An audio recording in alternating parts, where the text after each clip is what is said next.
Most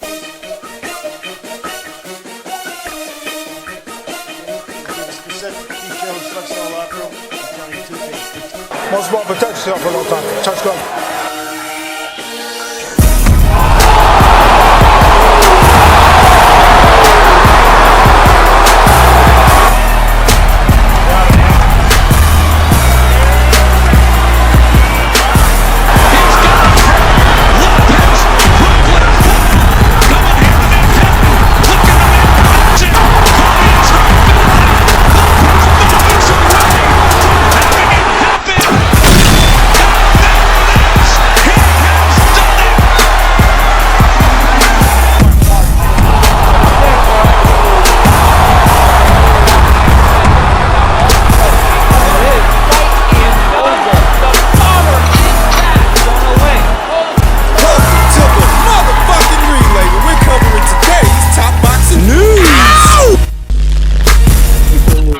Hype this guy up to be a god and stuff like that, to where he believes he is. And my thing is just like, just wait and see. Let's just make this fight happen. But a lot of people don't understand. They don't know that this man's being very, very, very like hesitant. Negotiations wise, he wants a bigger cut. You know why? He loses, at least he wins on the other side and things like that. So he has doubt. You often hear it said that Vasyl Lomachenko is a very hyped-up fighter, that people talk about him in this godlike respect. Some truth to that. And there is, people do talk up Vasyl Lomachenko. We know what kind of associations Bob Arum has made in reference to his fighter. He does talk him up. But in that way, the same is true of many fighters. In fact, it's true of every fighter who's a halfway good fighter. Not just Vasyl Lomachenko. I remember the reaction that a lot of boxing fans had when Bob Arum said that Vasyl Lomachenko was the best fighter he's ever seen since Muhammad Ali. There were a lot of people that didn't like that. It ruffled their feathers. And, my interpretation of those comments was that, maybe there's some truth to what Bob's saying. Maybe. Because what he's saying is from his perspective, from where he is sitting. And no one, not me or you or anybody else, can tell that guy how he should feel about Vasyl Lomachenko. That at minimum, that's his opinion. It's nothing to lose sleep over. Yeah. Maybe he thinks Loma really is that good. Or maybe he's just talking up his fighter, which is what I tend to lean towards. That, Bob's just being a promoter. Promoters are going to promote. That's what he's doing. It's his job. I vaguely recall some articles that were floating around towards the end of 2017.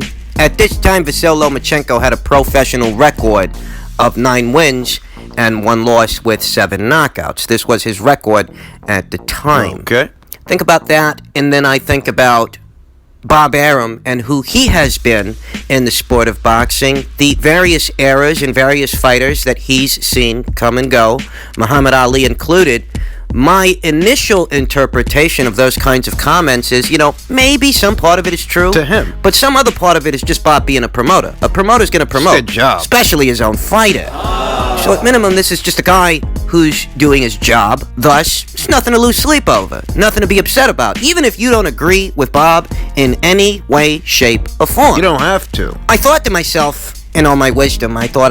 What? I says, Vasyl Lomachenko's a special fighter. But he's no Muhammad Ali, and I don't think that he's going to be. As very few professional fighters, regardless of weight, have the kind of careers, the kind of effect that Muhammad Ali had on the public at large. That's inside the ring and outside of the ring. That, It's bigger than boxing. That kind of effect is not easily duplicated, as it's not limited to what accolades you can garner as a professional or an amateur. Muhammad Ali transcended the sport of boxing.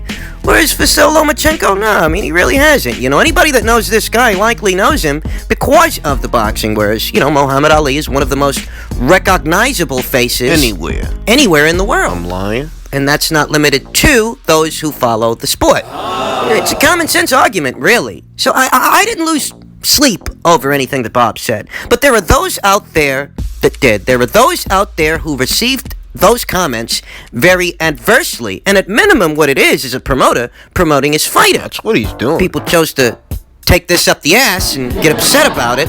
that, Vasyl Lomachenko is being talked about in that respect. By his promoter. I mean, you might not agree with it, and that's okay. But I don't find, Bob Arum's comments any more disturbing than when Mick Hennessy chose to characterize Huey Fury's performance against Joseph Parker. I mean, the footwork, how light he glided round that ring, hitting him with jabs at will, touching him, explosive with it. It was like shades of Ali, the way he was moving. Did you say Ali? Having shades of Ali. You can get a little chuckle out of it. You don't have to agree with it. Why can't that be appreciated? Because bullshit. What the hell is going on? There's really nothing to get upset about there. Whatever associations they wanted to make. Jesus.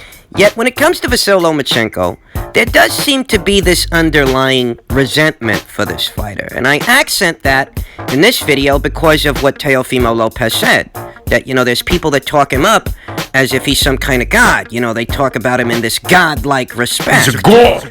Among certain groups of people out there, subsects of sections in the boxing community, there are those out there who harbor a lot of resentment towards this particular fighter, some associated with the boxing and some without, as there's definitely a racial component in play when Vasyl Lomachenko is discussed. There are those out there who chose to characterize him as the quote-unquote next great white hype in spite of his amateur record, a very impressive record. How many guys Do what he did. do you see winning 2 gold medals? How many? How many guys do you see becoming world champions in less than 20 fights? How many? 3 division There's substance to the accolades. There is some substance to the praise, but there are those out there who readily dismissed all of this, and still do. I've heard the question asked, how was it that Vasyl Lomachenko came to get 2 consecutive title shots, 2 consecutive world title opportunities? One with Salido, that didn't go his way, and then another with Gary Russell Jr. for what was then the vacant WBC title. I've heard that question asked, not just by the fans, but by Gary Russell himself. I've read in interviews that you didn't really agree with him getting a title shot, but with the guys that he's fought, do you feel that someone like him should be even in the ring with you at this point? The reason why I didn't agree with him because I didn't like the fact that he was able to get a world title within 2 fights.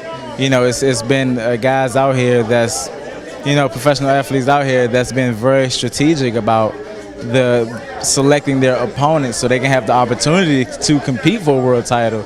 And I think it's clear to show that politics plays a factor to jump this guy completely in front of all the other the little people that's been trying to compete for a world title. But at this point, it doesn't even matter to me. It doesn't matter who I'm in the ring with. We're 100% prepared and ready. It's another stepping stone. It's very easy to chalk it up to politics as to why Vasyl Lomachenko was afforded 2 world title opportunities. That's a very convenient answer, but the reality of it is, if a fighter who at that time had a pro record of 1-0, or 1-1, 2 fights, finds himself being afforded those kinds of opportunities, it is that fighter that's taking on most of the risks. It is that fighter that is in a compromising position. Why, you ask? At the time that Vasyl Lomachenko locked horns with Orlando Salido for what was the vacant WBO title, Orlando Salido had something like 55 professional contests, 55 fights, 42 wins, 12 losses with 2 draws. Whereas Vasyl Lomachenko had 1 professional fight, just 1 fight, just one. In that situation, it's Vasyl Lomachenko that's taking the risk. Yeah, it is. Not Orlando Salido, not Gary Russell. At the time that Vasyl Lomachenko fought Gary Russell, Vasyl Lomachenko had a professional record of 1-1, whereas Gary Russell had a pro record at that time of 24-0, 24 professional contests to Vasyl Lomachenko's 2. 1 win, 1 loss. You hear it mentioned that Vasyl Lomachenko was afforded these opportunities, but what you don't hear mentioned is that in spite of those opportunities, it's Vasyl Lomachenko and his people that are taking on all the risks, as they're facing fighters with far more pro experience than he had at that time. No light is made of this. None whatsoever. That in that situation, it's an opportunity, yeah, but it's a very risky opportunity, because this guy's only been a pro for, what, 2 fights? What are your thoughts on the Loma franchise belt situation? I think he got the right complexion for anything like for stuff like that to happen. Simple. Nobody knew who Lomachenko was, so he fought Mr. Gary Russell Jr. Facts. He lost to Salido. They tried to sweep that shit under the rug like it's never happened or something. Like he's never fucking lost a fight or something. Nah, we acknowledge that he lost the fight. We do, but the fight that he lost, it wasn't to you, so what fucking difference does that make? I mean, think about it. Think about how it looked ahead of what was Vasyl Lomachenko versus Gary Russell. And Gary Russell, you had a guy, undefeated guy, 24 professional contests, no losses. Squaring off against a guy with only 2 pro fights, Just 2. coming right off a loss. His last fight. In that situation, who do you think is taking on all the risks? Who do you think is in a more compromising position? The guy with 24 pro fights or the guy with only 2 pro fights? I think he got the right complexion for anything like for stuff like that to happen. Simple. Oh, so it was his complexion that beat you.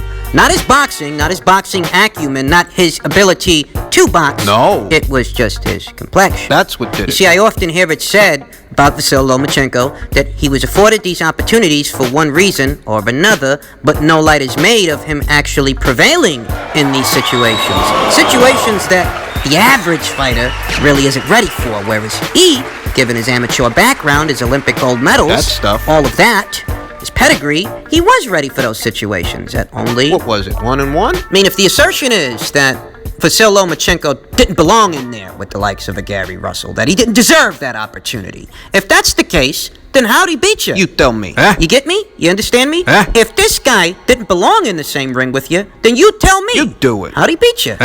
Because he beat you, you know? That's what happened. That's how it played out. They put both of you guys in the ring, you with your 24 pro contests, him with his 2, and he beat you. Yeah. I mean, I got nothing against Gary Russell, but I don't have to have something against Gary Russell to tell the whole truth and nothing but the truth, okay? That if it's your assertion that this guy didn't deserve to be there and he didn't deserve the opportunity, then how the hell did he beat you if he didn't deserve to be there, if he wasn't ready for it? I mean, at some point, you gotta stop blaming other people for what was in your hands. That if that guy didn't deserve to be there, it was up to you to prove it. And you couldn't do that. You make quips about the guy's skin tone and what luxuries that affords him, but you're the guy who's been fighting once a year for the past 5 years. I mean, what kind of position do you expect to be in on that kind of schedule? While you're making quips about this guy's complexion. These kinds of comments, these kinds of sentiments are mirrored by members of the boxing community. They harbor that same kind of resentment towards Vasyl Lomachenko without asking, Wait. well, you know, hold on a second, Gary. Wait a minute, Gary. Wait. You don't fight that often. You know, while Vasyl Lomachenko is moving up in weight and winning world titles and unifying world titles, okay? While he's doing that, what are you doing to put yourself in a power position? You've been fighting once a year for the last 5 going on 6 years. Whose fault is that? And where exactly do you expect to get to doing that? This man's being very, very, very like hesitant. You know, negotiations wise, he wants a bigger cut. You know why? You know, he loses, at least he wins on the other side and things like that. So he has doubt. I want to say that I respect Teofimo Lopez. I want to say that he is exhibiting all the toughness, all the grit, all the determination, all the ambition, all the competitive spirit that you don't see or didn't see in the likes of a Gervonta Davis when this kind of fight was at his feet. I want to say that I respect what Teofimo Lopez is doing, win or lose, regardless of what happens when he is in the ring with Vasyl Lomachenko. But I also have to say that, well, if Vasyl Lomachenko wants a bigger cut, if he wants a bigger split, it's because he's the unified champion, you know? I mean, I respect the hell out of this kid, I really do. But let's not kid ourselves. The marquee fighter in this situation is Vasyl Lomachenko, and that is how these things work. He's got the bigger name, he gets the bigger split. It's hard to view that as some kind of indication that Vasyl Lomachenko is hesitant, that he's apprehensive, that he's got cold feet, anything of the sort. It's hard to view something like that as evidence of I don't know, nervousness, when that's the way these things work. He's got the bigger name. Yeah. He's got the bigger name, he gets the biggest split. I mean, so far so good, right? You know, Teofimo Lopez a long time ago says he wants to fight Vasyl Lomachenko. He thinks he can beat him, and Vasyl Lomachenko told him, hey, I'm belt hunting. If you want to fight with me, get a belt and we'll have a fight. That's what Teofimo did, and here we are. And this more or less accents what I'm talking about, that from where Teofimo Lopez is sitting, well, he don't like that people talk about Vasyl Lomachenko in the context that they do. He doesn't seem to like that Vasyl Lomachenko wants the lion's share of the pot. He wants the biggest split. None of this seems to make sense to Teofimo, where it makes perfect sense in the sport of boxing, because that's how these things work. Pretty much. I mean, I think this kid's a great fighter. I think he's got genuine superstar qualities. I think that regardless of whether he wins or loses against Vasyl Lomachenko, he's still got a bright future. I think these things about Teofimo. But I also think that he harbors the same kind of resentment towards Vasyl Lomachenko that we see in other instances, to where these guys are acting as if he didn't earn his position, as if he didn't earn his way and pay his dues, when very few fighters in so few professional fights get themselves to the point that a Vasyl Lomachenko has gotten himself to. I want to say that Teofimo Lopez needs to tread carefully here, because there's a fine line between having the competitive drive, the competitive spirit necessary to beat the man opposite the ring of you. There's a fine line between that and not acknowledging who you're dealing with, what you're dealing with here. Careful. You don't want to be too respectful of a guy, you know, because then you approach the situation in a very self-defeating manner. Yeah. You go praising this guy too much when you're supposed to want to kick this guy's ass. There's that, but there's also not respecting the man opposite the ring of you. If you don't respect him, if you don't acknowledge him for what he is, you have no grasp over what you're dealing with. There's that to consider. Don't go thinking that this Vasyl Lomachenko guy got to where he got to solely due to politics and politricks. I mean, this is a sport of boxing. It is a highly political environment at times, but rest assured, it wasn't politics that stopped Roman Martinez and made Nicholas Walters and Guillermo Rigondeaux quit. That wasn't politics. It wasn't politics that put down the WBA champion Jorge Linares or outmaneuvered the WBO champion Jose Pedraza. It wasn't politics that battled back against Luke Campbell. That wasn't politics or politricks. That was Vasyl Lomachenko that did that. Teofimo Lopez, good fighter, strong kid, shows promise, got star power. But this is a kid who doesn't have much pro experience himself. I mean, what's he got? 15 pro fights? Not much. Would be unwise to disregard the varying characteristics and nuances of Vasyl Lomachenko, that if you're going to be ready for this guy, if you're preparing to lock horns with this fighter, then you've got to acknowledge what's in front of you. Oh, you can tell the other pros, the pundits, even your peers. This Loma guy, he's nothing. Watch what I do to him when I'm in the ring with him. You know, you can tell them that. But behind closed doors, when you're preparing for this guy, you've got to acknowledge This guy's good.